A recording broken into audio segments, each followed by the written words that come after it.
भाजपा के लोग को, अब बिहार का चुनाव है, स्वाभाविक है, तो आएंगे कूद कूद करके। को लेकर के तेजस्वी यादव जो है वो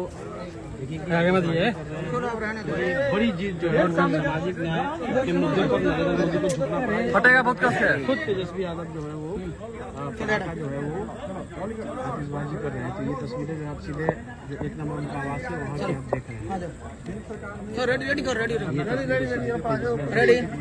निजी आवास है यहाँ पर जो ये काफी केंद्र सरकार ने जातीय जनगणना देश भर में कराने का फैसला लिया है। अब देखिए कि आरजेडी में लेकिन जश्न मनाया जा रहा है। वो भी जश्न किस लिए मनाया जा रहा है, तेजस्वी यादव ने साफ कर दिया है।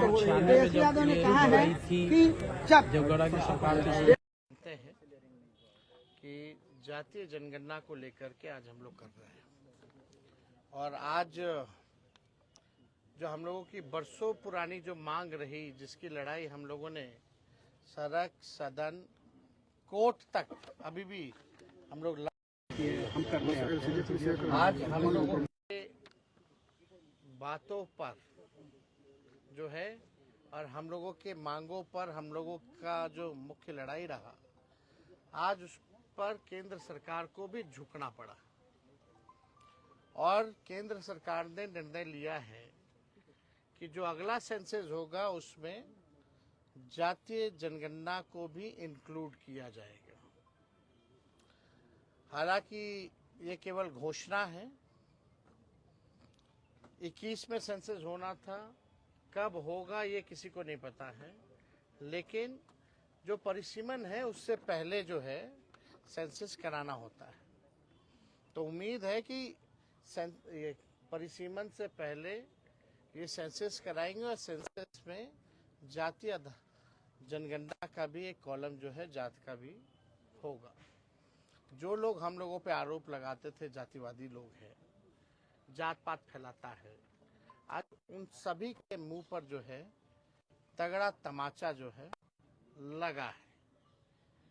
और ये जब तक हम लोगों को साइंटिफिक डेटा नहीं पता चलेगा पूरे देश की आखिर स्थिति क्या है, तब तक हम उन समाज, जो पिछड़ा समाज, जो गरीब, वंचित, शोषित जो लोग हैं, उनको हम लोग मुख्य धारा में नहीं ला सकते।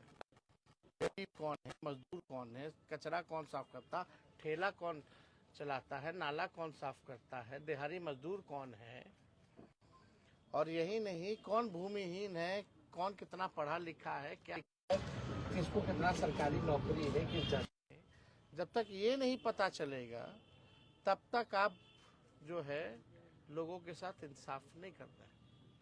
तो एक डेटा आ जाएगा, डेटा के आधार पर आपको जो है इस पे बजट में प्रावधान करना पड़ेगा कि उनको मुख्य धारा में कैसे लाए, बजट उसी हिसाब से बनाना पड़ेगा। अब भाजपा के लोग को, अब बिहार का चुनाव है, स्वाभाविक है, तो आएंगे कूद कूद करके कि हमने कराया, मोदी जी ने कराया। अरे मोदी जी ने तो कई बार नकारा। लड़ाई तो असली लालू जी ने, हमारे पुरखों ने, समाजवादी ने लड़ने का काम किया है। और भाजपा के लोगों को, एनडीए के लोगों को हम आज थोड़ा क्रोनोलॉजी जो है और इतिहास जो है वो बताना चाहते हैं, इसलिए आप सब लोगों को यहाँ बुलाया गया। 1996 में देवगौड़ा जी के कैबिनेट में ये निर्णय हुआ था कि 2001 का जो सेंसस होगा उसमें जातीय जनगणना जो है कराया जाए। और लालू जी उस समय जनता दल के राष्ट्रीय अध्यक्ष रहे, और ये हम लोगों के दल के, हम लोगों के नेता की 96 से ही लगातार जो है मांग थी। कोई माने ना माने, ये इंडियन एक्सप्रेस का ये कटिंग भी है हमारे पास। जब देवगौड़ा ने ये फैसला लिया था, इसमें लिखा है the proposal for a caste based census, a move recently opposed by the home ministry, had been on top of the agenda of the 1996 United Front government. तो ये तो तब से ही हम लोगों की थी। और 2001 में कौन प्रधानमंत्री थे, किसकी सरकार थी? तो हम लोगों बीजेपी की सरकार थी, अटल जी प्रधानमंत्री थे, तो जो हम लोगों का जो कैबिनेट जो डिसीजन था जनता दल का, आपका यूनाइटेड फ्रंट गवर्नमेंट 1996 का, उसको भाजपा की सरकार ने नहीं माना। फिर आप आइए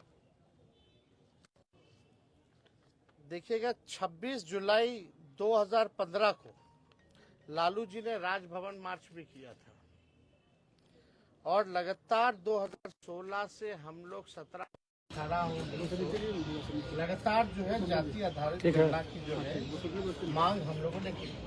ये उस समय लालू जी का भी था 2015 का। ये भी पढ़ते मोदी यूएन जाकर मेरे खिलाफ पिटीशन दे, लेकिन मैं गरीबों की लड़ाई लड़ते लड़ते आरक्षण बढ़वाकर जातीय जनगणना के आंकड़े प्रकाशित करवा कर ही दम लूंगा। ये 29 सितंबर 2015 का हुआ। और इससे पहले भी आप लोग सब लोग जानते हैं कि यूपीए की सरकार ने 2011 में जो है हम लोगों ने 2010 में लगातार मांग की थी, जिसमें मुलायम सिंह जी भी थे, शरद जी भी थे। तो उस समय जो है ये हुआ था। हालांकि जब बीजेपी की सरकार आई, अरुण जेटली की फाइनेंस में प्रेस कॉन्फ्रेंस करके कह जब रिलीज करने का मौका है तो डेटा करा भी भाजपा के लोग नहीं थे। आप लोगों को पता है कि कई बार बिहार विधानसभा से हमारे ही प्रस्ताव को पारित किया गया।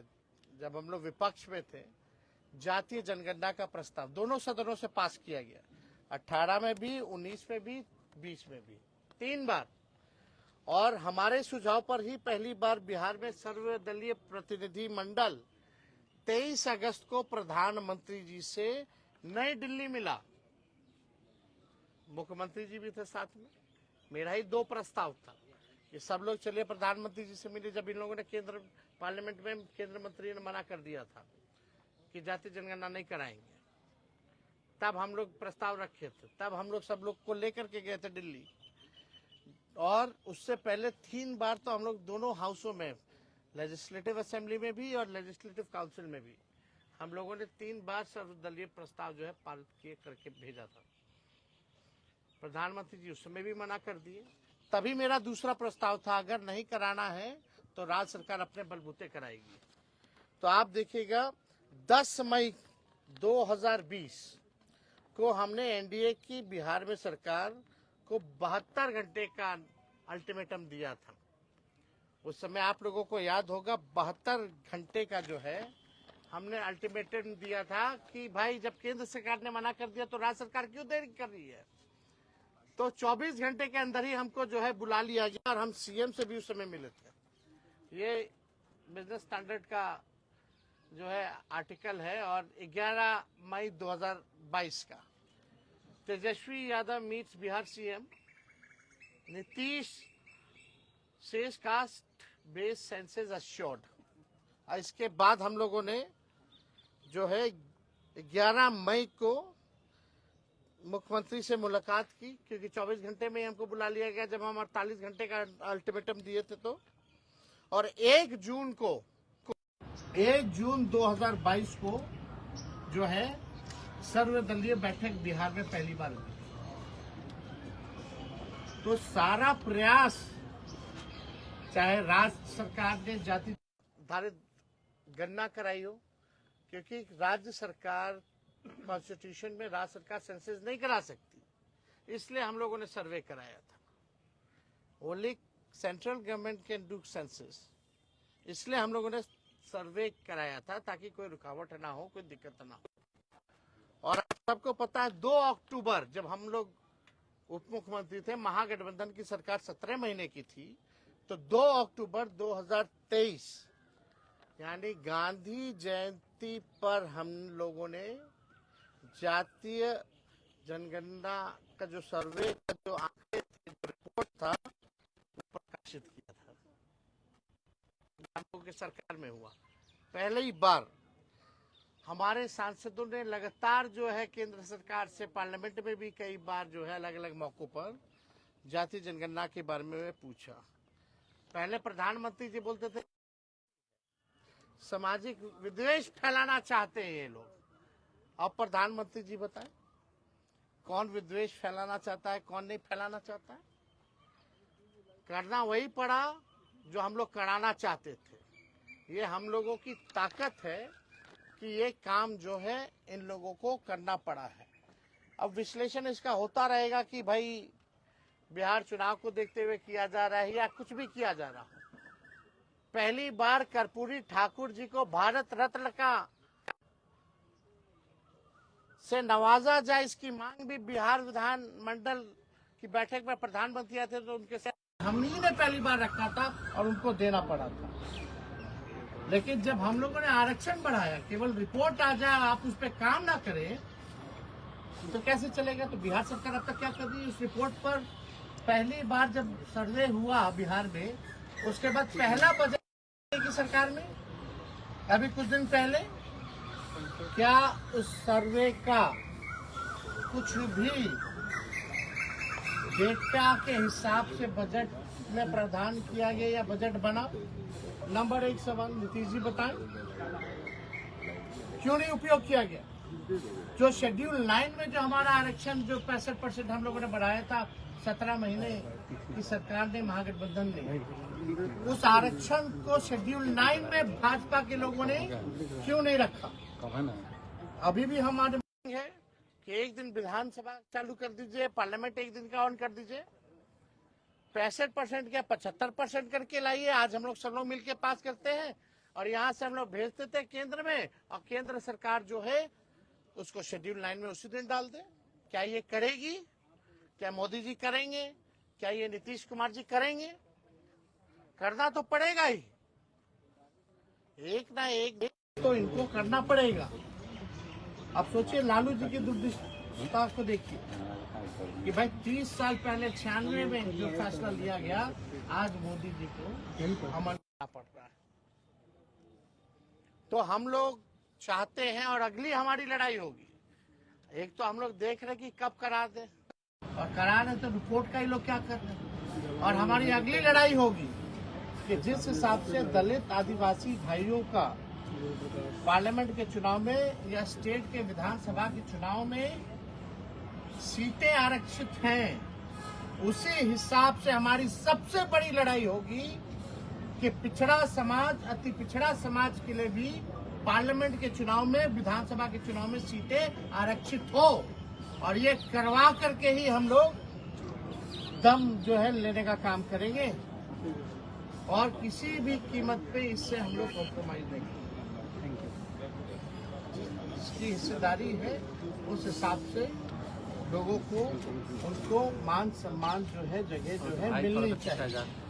तो मेरा सबसे बड़ा सवाल कि शेड्यूल 9 में क्यों भाजपा के लोगों ने अब तक लटका रखा है? नया प्रपोजल लाए, हम लोग पास करते हैं। दूसरा सवाल कि बिहार का जो सर्वे आया जाति जनगणना का, तो एनडीए की सरकार ने उसके अनुरूप बजट जो है क्यों नहीं बनाया? तीसरा हमारी लड़ाई होगी कि पिछड़ा अति पिछड़ों को भी पार्लियामेंट के चुनाव में और विधानसभा के चुनाव में भी उनके लिए सीटें आरक्षित। तो और कोई सवाल अगर आप लोगों का होगा आप लोग पूछ सकते हैं। सर 1990 से लालू जी इसकी लड़ाई लड़ रहे हैं, शरद यादव जी नहीं रहे, रामविलास जी की आवाज उठाई, जिसको हमारे पुरखों की जीत है, ये हम लोगों के पुरखों की जीत है, ये समाजवादी नेताओं की जीत है, समाजवाद की जीत है। सर सामने लोगों ने लगातार जो है, हमारे नेताओं ने समय समय पर इसकी लड़ाई, चाहे सड़क हो, सदन हो या कोर्ट कचहरी हो, और आज भी मजबूती के साथ हम लोग लड़ रहे हैं। और हमारे एजेंडे पर ही भाजपा के और एनडीए के लोगों को नाचना पड़ रहा है। ये तो जीत हुई है, लेकिन अभी देखते हैं कि खाली बिहार चुनाव के लिए सब गुस्सा तो थोड़ा है कि वाकई में ये करा रहे हैं तो रिपोर्ट का कचरे के ढेर में तो नहीं फेंक रहे हैं। तो हमारी नजर हर एक चीज पे।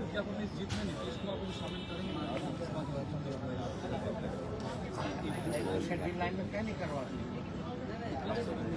अरे भाई तो हम ना नए अल्टीमेटम में हमारे ही प्रस्ताव में ना हुए, तो नीतीश जी का आइडिया था। जेडीयू कह रही है नीतीश कुमार का जीत है, नीतीश कुमार ने बिहार से शुरुआत की, इस वजह से केंद्र में भी होगा। आपको तो हम आर्टिकल दिखाई दी, आपको ट्वीट दिखा दिए, इतिहास और क्रोनोलॉजी बता दिए। ये तो 96 में देवगौड़ा सरकार ने, जब लालू जी जनता दल के अध्यक्ष थे तभी करवा दिया, लेकिन अटल जी की सरकार ये लोग ट्वीट को खेल रहे, तो ट्विटर में काम ये लोग सड़क पे लड़ाई लड़ी, सदन में लड़ाई लड़ी, उसका कोई योगदान नहीं है क्या? खाली ट्विटर पे हो गया क्या? तो आप लोगों को इसलिए हम जो इतिहास जो है बताने का